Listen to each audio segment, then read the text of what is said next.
오늘 우리는 인류 최초의 예배에 대해서 묵상하고자 합니다.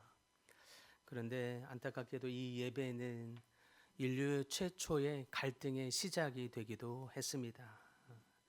그래서 찰스 스펄전 목사님은 그의 설교집에서 말하길 예배는 인간이 할 수 있는 가장 고귀한 행위이며 그렇지만 잘못된 예배는 가장 무서운 죄의 온상이 될 수 있다라고 기록하고 있습니다.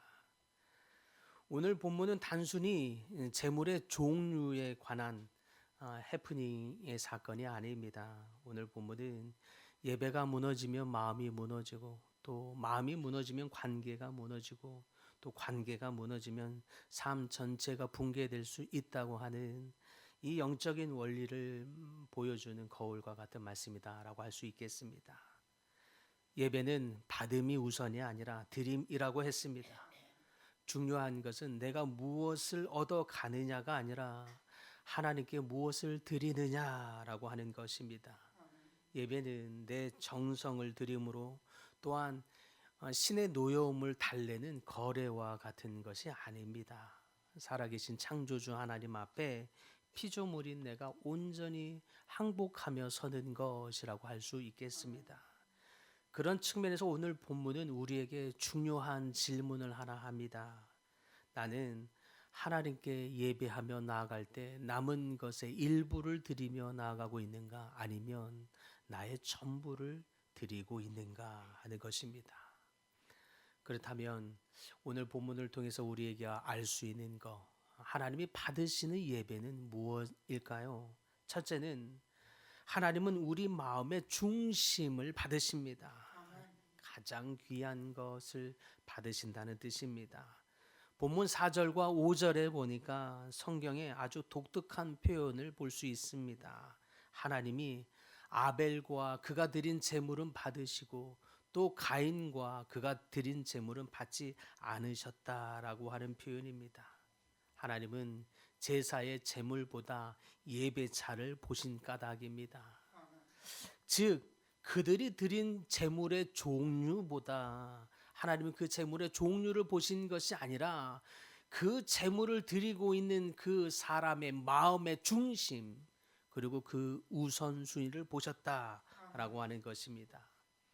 우리는 흔히 생각하기를 가인의 제사가 거절된 이유를 곡식 때문이라고 생각하곤 합니다. 그러나 하나님이 아벨이 드리고 있는 양의 제물을 더 좋아해서 가인의 상대적으로 가인이 드리고 있는 곡식을 거절하고 싫어한 것이 아닙니다. 레위기의 제사 제도를 보면 곡식으로 드리고 있는 이 소제를 하나님이 얼마나 기쁘게 받으셨는지 모릅니다. 그러므로 문제는 재물의 종류에 있는 것이 아니라 그 재물을 드리고 있는 그 사람의 마음의 중심과 그 우선순위에 있다 할 것입니다. 그런 측면에서 봅시다. 가인의 예배는 어떠했습니까? 3절에 보면 가인이 세월이 지난 후에 땅의 소산으로 제물을 드렸다라고 담담하게 기록하고 있습니다. 이 말은 즉슨 추수의 기간을 다 보낸 후에 자기가 수확한 것 중에 일부 곧 곡식에 남은 것을 떼어 드린 것으로 우리는 볼 수 있습니다. 그나마 제물을 드리고 있는 동기마저도 하나님을 경외하는 마음에서 드렸다라기보다 복을 받기 위한 계산에서 드리고 있는 것으로 마음이 이렇게 기울어져 있는 것을 볼 수 있습니다. 즉 가인의 예배는 내가 얼마나 더 나의 마음을 순전하게 주님께 드릴까에 있는 것이 아니라 벌써 내가 무엇을 받을까 생각함으로 드리고 있는 이 계산이 우선되어 있었습니다. 그마저도 종교적인 의무감에서 드리고 있는 것이었죠. 내가 제물도 드리고 섬김과 헌신도 드렸으니 이만큼 했으니 하나님도 저에게 이만큼 주셔야 되지 않겠습니까? 라고 하는 마음의 태도. 이것은 거래입니다. 이런 예배에는 경외감이 없습니다. 순전함도 구별됨도 없습니다. 모든 것이 하나님의 것입니다. 라고 하는 하나님의 주권을 인정하는 마음도 없습니다. 하나님을 내 삶의 주인이십니다라고 모시는 마음도 없습니다. 오히려 그냥 하나님은 내 삶을 도와주는 협력자 정도나 아니면 내게 복을 주시는 도우미 정도로 여기는 마음, 그런 정도로 대하는 것과 같습니다. 그러니 하나님이 가인의 예배를 받으실 수 없었던 까닭입니다. 반면에 아벨의 예배는 어떠했습니까? 4절에 보니까 아벨은 양의 첫 새끼와 그 기름으로 드렸다고 되어 있습니다. 여기에서 처음이라고 하는 것, 이것은 단순한 순서를 말하는 것이 아니요, 가장 가치 있는 것, 가장 귀한 것을 드렸다는 뜻입니다. 즉 어떤 누군가에게 제일 처음 난 것을 드렸다는 것, 이것은 내가 대접하는 그 대상이 내게 가장 중요한 사람일 때 그리할 것입니다.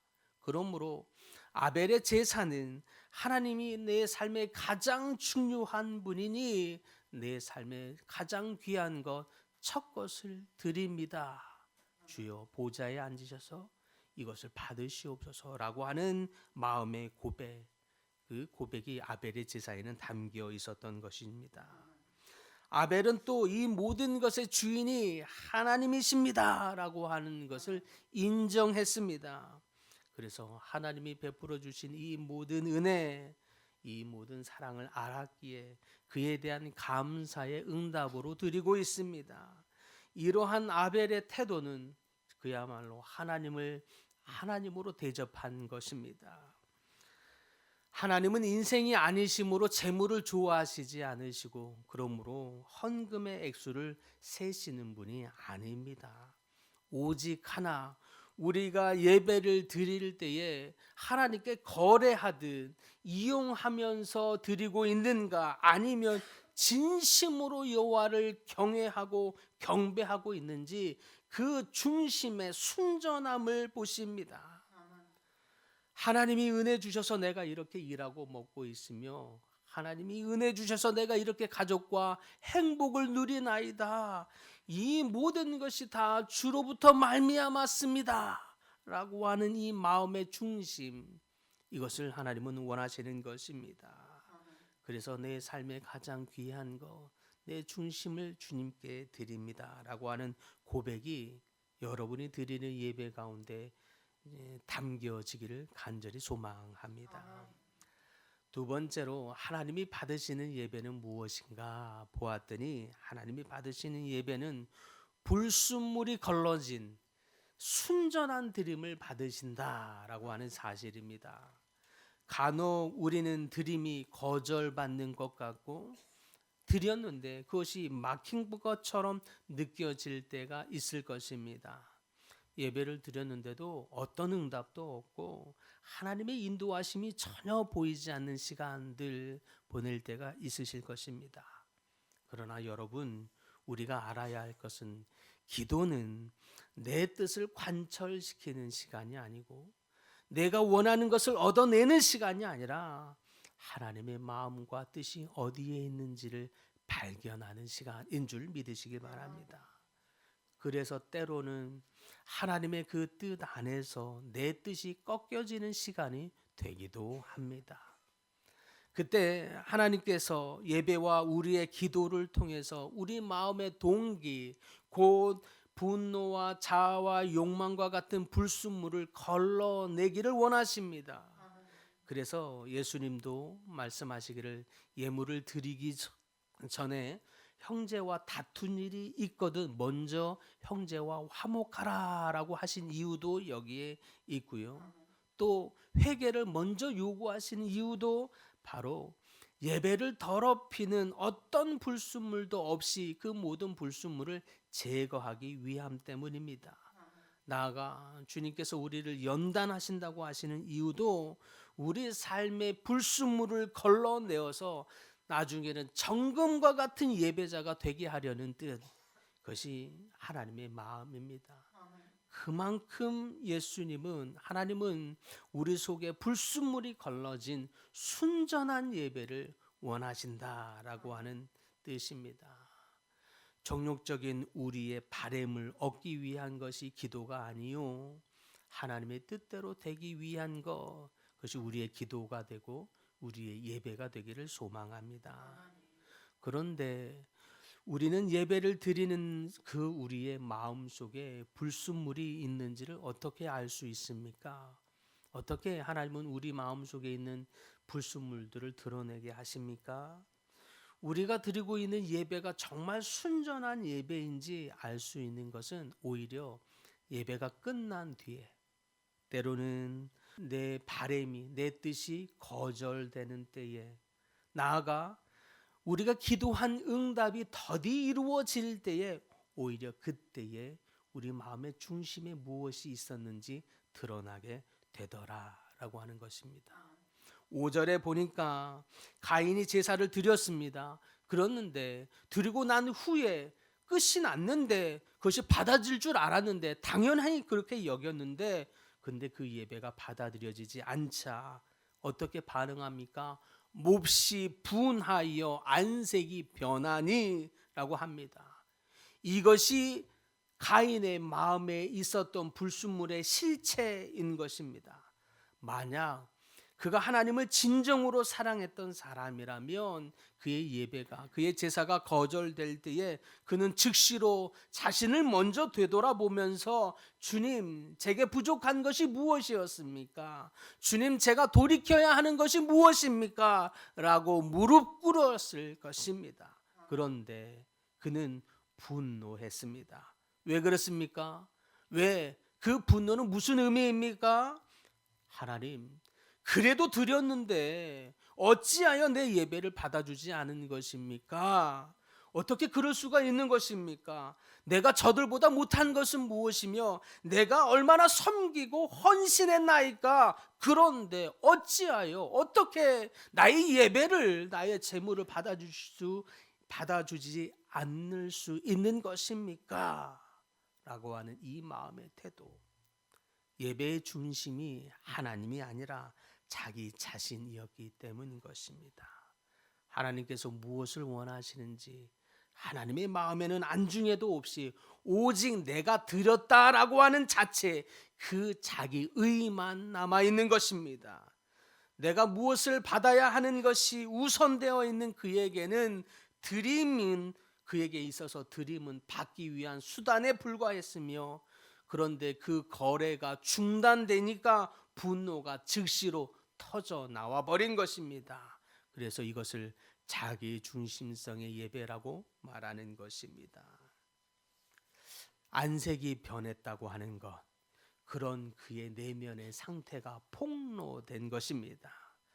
내 기도가 응답되지 않을 때나 내지는 인정받지 못할 때, 또는 내 열심과 섬김이 사람들에게 주목받지 못하여 비교와 시기, 이러한 억울함으로 안색이 변한다면 내가 하나님 앞에 죄인으로 서 있기보다는 무엇인가를 받아내려는 채권자와 같은 마음으로 서 있다는 것을 보여주는 것이라 할 수 있겠습니다. 그래서 이것이 바로 자기 중심성의 증거가 되는 것입니다. 그래서 오늘 하나님께서 물으십니다. 6절에 보니까 내가 분하여 함은 어찌 됨이냐 라고 물으시죠. 하나님의 뜻은 이 물음을 통해서 가인의 마음 안에 있는 그 동기들, 곧 자기의 중심성과 받음이 우선되고자 하는 마음과 시기와 질투, 원망 등의 불순물을 걸러내기 위한 질문입니다. 하나님은 지금도 우리의 안색을 살피는 줄 믿으시기 바랍니다. 그래서 혹 우리의 마음에는 불순물이 없는지, 그 동기가 하나님의 중심성에서 벗어나 있지는 않은지 우리를 돌아보도록 하나님은 말씀하시는 줄 믿습니다. 가인은 이 질문 앞에서 회개할 기회를 놓쳐버렸습니다. 그리고 그 분노를 다스리지 못한 결과로 형제를 죽이는 형제 살인이라고 하는 안타까운 파국으로 치닫고 말았습니다. 이처럼 하나님께 향한 분노는 반드시 가장 가까운 사람, 특히 내 주변에 나보다 연약한 사람에게 폭력으로 쏟아지는 경우가 많이 있습니다. 예배를 실패하면 이렇게 관계가 무너지는 이유가 바로 여기에 있는 것입니다. 20여 년 정도를 교회에서 반주자로 헌신한 한 자매가 있었습니다. 이 자매는 고등학교 1학년 때부터 반주로 헌신해서 고3 때에도 한 번도 주일을 빠지지 않고 반주로 섬겼습니다. 성실하게 섬겼죠. 심지어 금요 철야도 매주 반주를 하고 예배를 다 드린 후에 독서실로 향하곤 했습니다. 섬기는 자리를 놓치지 않고 온전히 섬기고 싶어하는 이 자매의 거룩한 결단처럼 보였습니다. 그런데 어느 날 자매가 갑자기 반주를 못하겠다고 하더니 교회도 나오지 않는 것입니다. 예배에 오더라도 축도가 끝나기가 무섭게 끝나기도 전에 황급히 나가곤 했습니다. 마음의 상함과 분노가 가득해 보였습니다. 매우 헌신적인 자매여서 적잖이 당황하기도 했습니다. 오랜 시간이 지난 후에 제가 자매를 만나서 상담하게 되는데 그제서야 알게 된 건 자매의 마음 안에 하나님을 향한 원망과 분노가 가득했던 것을 알게 되었습니다. 하나님, 제가 그렇게 섬겼는데요. 어떻게 그렇게 제 기도를 응답해 주지 않은 거예요? 라는 마음이었습니다. 어느 날 자매는 그랬던 기억이 있습니다. 예배 중에는 너무 감격과 기쁨에 차서는 목사님, 하나님이 저에게 확신을 주셨는데 제가 그토록 바라는 그 대학에 들어갈 것이라고 하는 하나님의 확신, 약속을 주신 것 같아요. 라고 하는 감격에 와서 이야기한 적도 있었습니다. 실제로 평소의 성적대로라면 자매가 원하는 그 신촌에 있는 대학에 들어가기에 충분히 가능해 보였습니다. 그런데 수능에서 예상 못한 결과가 나와 버렸습니다. 수능 문제를 자매가 못 푼 것이 아닙니다. 매우 잘 풀었죠. 문제는 답안을 한 칸씩 밀려서 작성해 버린 것이 분명했습니다. 자매는 자신을 향해서 자책을 했다가도 어느 날은 생각하기를 하나님이 이것은 도와주지 않은 거야 라고 여겼습니다. 그토록 봉사하며 헌신했건만 도와주지 않으시는 하나님이 너무너무 원망스러웠습니다.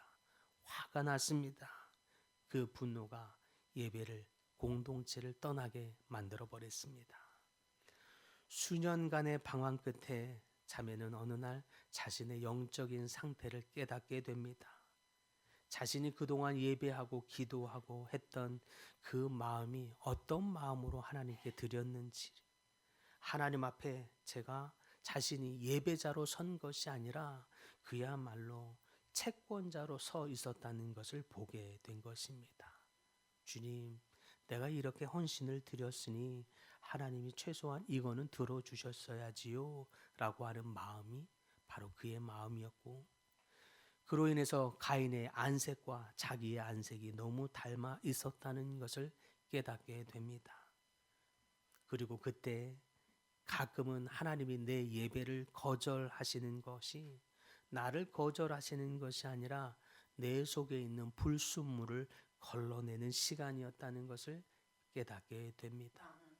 그 깨달음 후에 자매가 드디어 회복이 되면서 자신의 삶의 일부를 하나님께 드리겠노라 라고 하며 단기 선교를 갔다 온 일이 있었습니다. 주목할 것은 예배는 하나님께 우리가 무엇을 받아내는 기술이 아니라는 것입니다.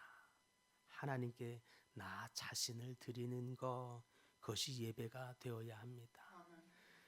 그때 내가 남은 것의 일부를 드리느냐, 아니면 내 삶의 가장 소중한 첫 것을 구별하여 드리느냐라고 하는 이 문제, 결국에는 하나님이 내 삶의 중심이 되십니다 라고 하는 고백을 드리느냐의 문제인 것입니다.